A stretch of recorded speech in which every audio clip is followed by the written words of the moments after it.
There is a moment, right before an answer arrives, when the mind goes quiet, and then loud again. You have felt this. A question rises. Small at first, barely noticed, and almost instantly, something in you reaches for a shape to put around it. A word, a label, a name for the outline of the unknown. The relief is immediate. The tension in the shoulders drops. The breath, which had caught somewhere in the chest, releases on its own.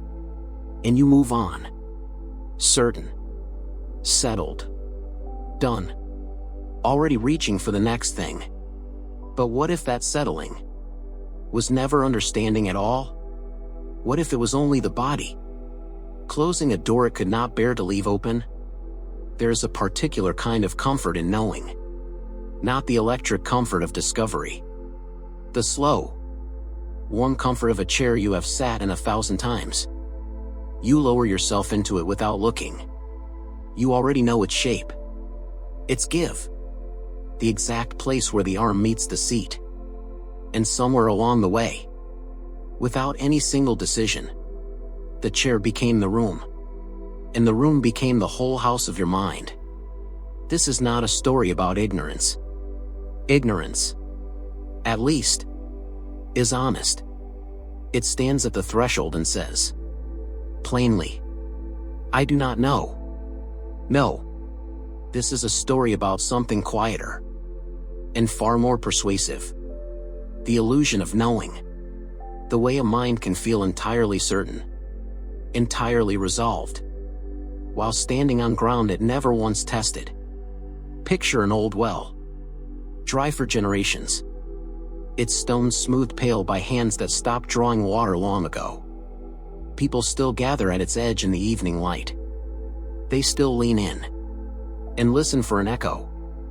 And when the echo returns, faint, familiar, exactly as expected, they nod, as if the water itself had answered.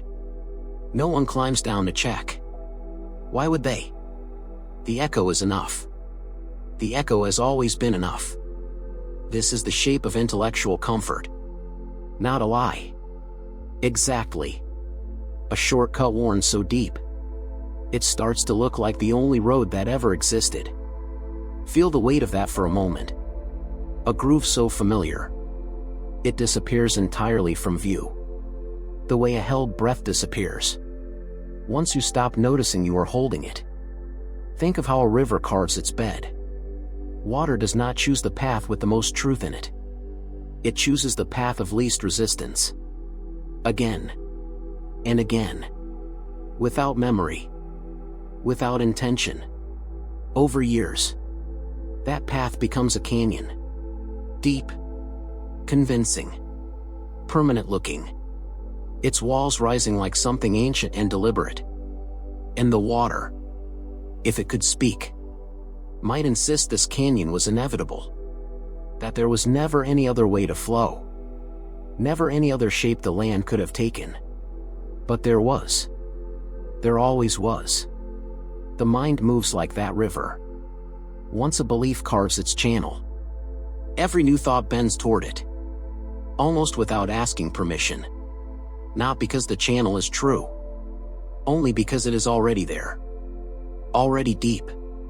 Already so much easier to fall into than to climb the bank and look for another way. And so we arrive at the strange ache underneath all of this. Somewhere in you, beneath the comfort, there is a small, persistent hum. A suspicion that the answers you hold were handed to you finished, assembled somewhere else, by other hands, in another century, worn smooth, before they ever reached yours. You did not build the well. You only leaned over it. Once. Long ago. And heard something that sounded true enough to stop asking. So the question that follows is not gentle, though it is asked gently here. In the dark. With no one watching. What have you mistaken for knowing? That was only the comfort of not looking any further? And beneath that question, quieter still, another one waits. Patient. Unhurried. What would it cost you to lift the stone? And check. Consider, for a moment, how rarely certainty arrives through effort. Real understanding tends to come slowly, awkwardly, full of false starts and small corrections along the way. It rarely feels smooth while it is happening. It rarely closes a door with a satisfying click. And yet the feeling we call certainty so often arrives instantly. Whole. Without struggle. A finished object handed across a counter, rather than something built with your own hands over time. Notice the difference in the body between the two. Real understanding, hard one, tends to sit in the chest with a kind of tired, earned weight. The illusion of knowing sits somewhere lighter, higher, closer to the throat. Quick to speak, quick to nod, quick to move on, before anyone can ask a second question. This is worth sitting with. Before the image moves any further, let the image widen now, into 3 layers, moving from the world outside you, inward, toward the private room where only you stand, where no other footsteps have ever entered. The first layer is the symbol, the shared shape a whole culture agrees, wordlessly, to call true. Consider the calendar on your wall, the maps in old school books, the diagrams that once explained the heavens with such tidy, satisfied confidence. Each of these was, for its time, complete, finished, beyond question. Entire generations built their lives around lines that later turned out to be invented.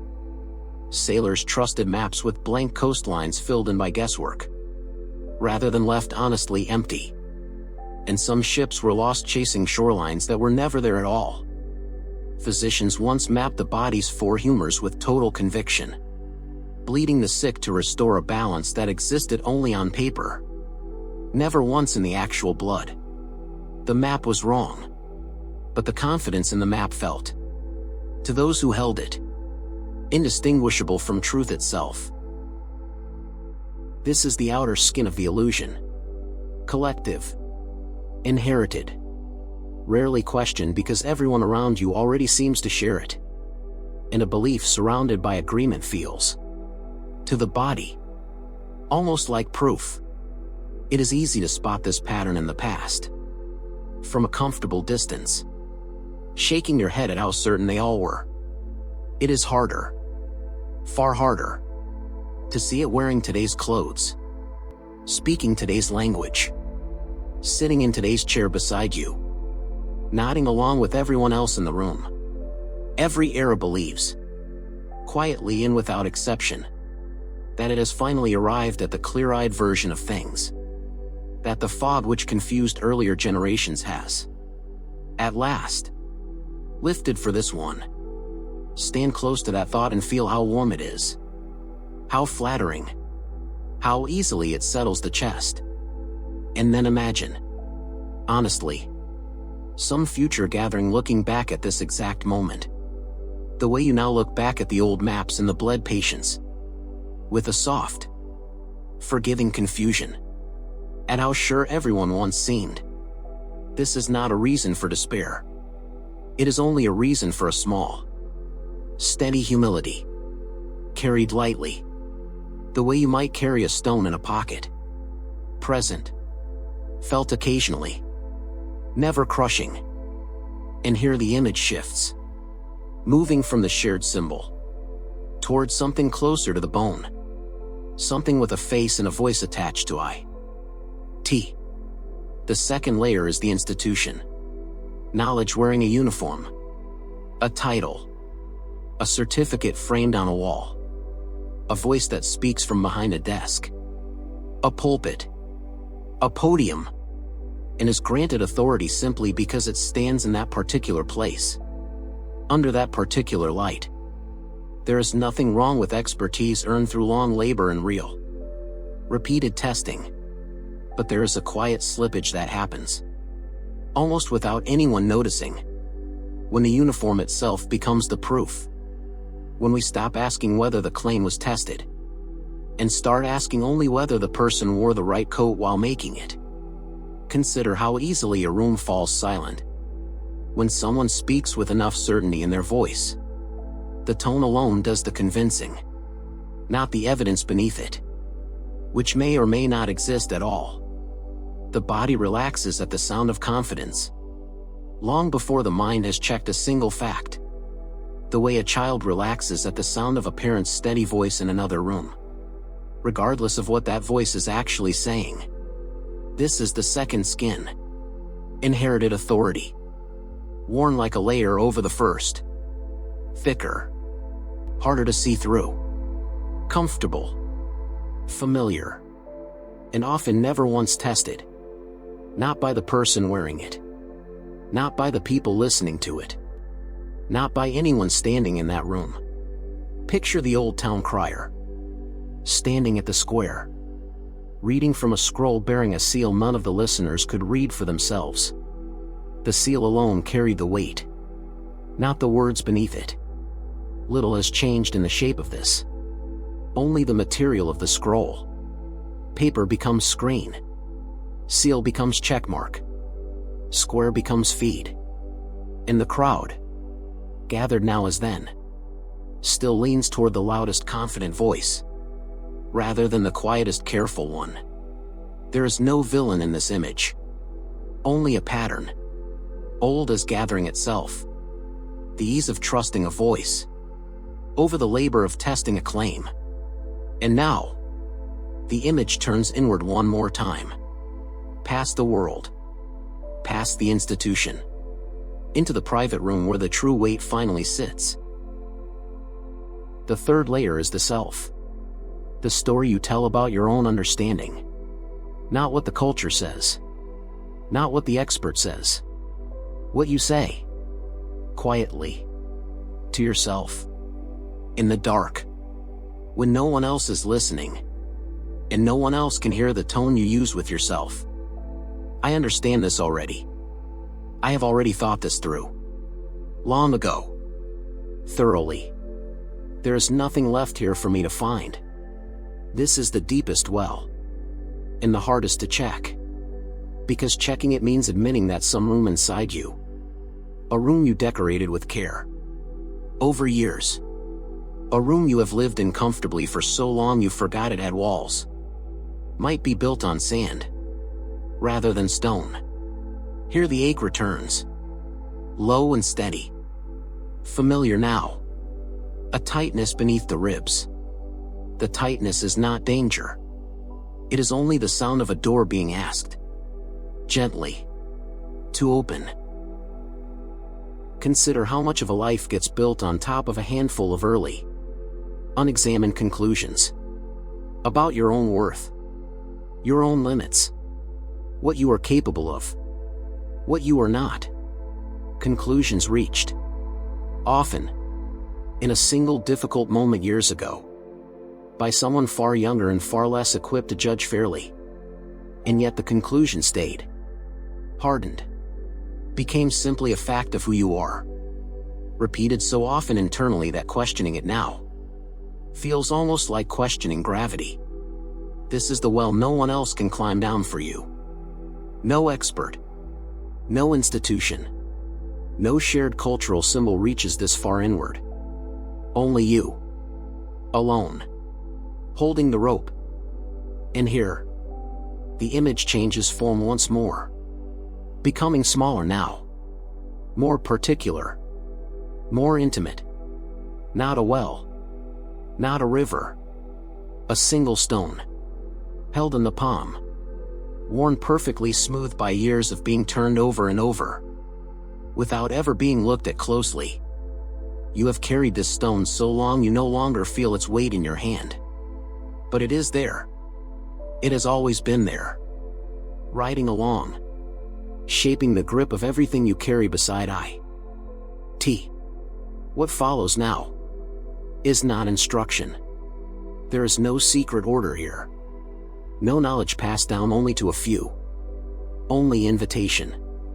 A handful of ways to sit with this ache, rather than sealing it back over with another quick, comfortable answer. You might begin by choosing one belief you hold without a shred of doubt. Something so obvious you have never once said it aloud. And simply naming it. Quietly. Alone. In a quiet room. Notice what happens in the body when you say it. Notice whether the certainty feels earned through your own testing, or only familiar through long repetition. You might sit with a single unanswered question for one full day, refusing every small urge to resolve it. Let it sit in the chest like an unlit lamp. Present, but unlit. Notice how the mind keeps reaching for a match at every quiet moment. And notice, too, what it feels like to set the match down again and again, without lighting it. You might return to something you learned as a child and were never once told to question.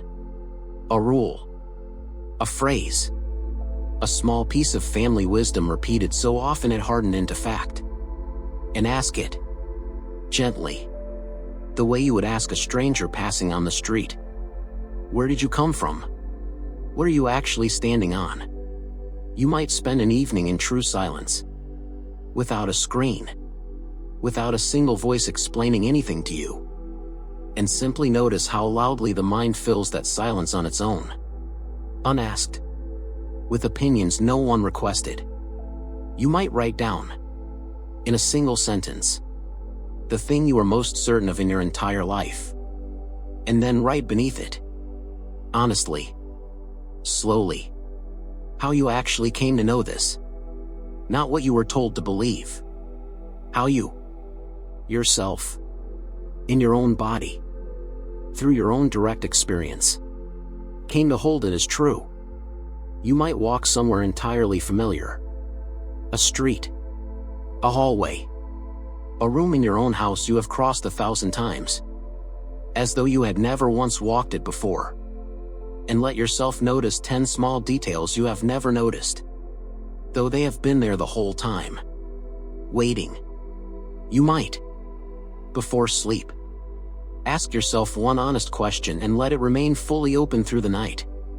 Without reaching for a phone. Without reaching for anyone else's ready answer. Let the not knowing sit beside you like a quiet animal. Patient. Undemanding. Simply present in the dark beside the bed. You might, for a single conversation, resist the pull to finish someone else's sentence with your own assumption of what they meant. Let them speak all the way to the end. Fully. Before deciding you already understood them. Notice how much of listening is actually waiting to agree with a conclusion you formed in the first 3 words. You might take one strongly held opinion. Political. Personal. It does not matter which. And spend an hour searching only for the strongest version of the opposite view. Not to defeat it. Only to sit inside it long enough to feel its weight. Notice the resistance that rises in the chest almost immediately. And notice that the resistance itself is information. Worth studying. Rather than obeying. You might, finally, notice the exact bodily sensation that arrives whenever you say the words "I know for certain." And simply stay with that sensation a moment longer than usual. Without rushing past it toward the next thought. Warmth. Tightness. A small lift in the chest. Whatever it is, let it be observed, rather than obeyed. None of these are keys to some final door. There is no vault waiting at the bottom of this well. No secret only a few were ever given. No hidden order guarding it from the rest of us. There is only the slow, ongoing, unglamorous practice of lifting stones you assumed were too heavy, or too settled, or too obviously already in place, to ever move again. The chair you have sat in for years may still be a good chair. The map may still get you close enough to where you are actually going. Comfort is not the enemy here. It never was. Not once. In any of this. The enemy, if there must be one, is mistaking the comfort of the chair for the truth of the room it happens to sit inside. Somewhere far off, that old well still stands. Its stones still pale and smooth. Its water still unseen by anyone willing to climb all the way down and actually look. Maybe it is full to the brim. Maybe it has been dry for 100 years, holding nothing but old air and the sound of its own echo. The only way to know, the only way there has ever been, is to stop trusting the echo and start slowly lowering the rope. This was never a claim about what is objectively true, or what history somehow proves, or what the ancients supposedly knew for certain before the knowledge was lost. It was only a way of looking, one lens among many possible lenses, offered without insistence, held loosely, rather than gripped tightly in a closed fist. You are entirely free to set it down exactly where you found it, and to walk back into your certainty, your chair, your familiar and comfortable room. There is a kind of peace, oddly, in admitting how little of what you carry was actually built by your own hands. Not a defeated peace, a spacious one. The kind of peace that comes when a room you thought was small turns out to have another door in it you never noticed, leading somewhere unmapped, somewhere still worth walking. Gee, you do not have to walk through it today. It is enough, for now, simply to notice that the door is there. But perhaps, the next time an answer arrives too quickly, too smoothly, too comfortably resolved, you will pause, just slightly, before letting the door close all the way. Not because comfort is wrong. It rarely is. Only because it is worth knowing which door you just shut, and why it shuts so easily, and what, exactly, you quietly decided was no longer worth looking for on the other side of it.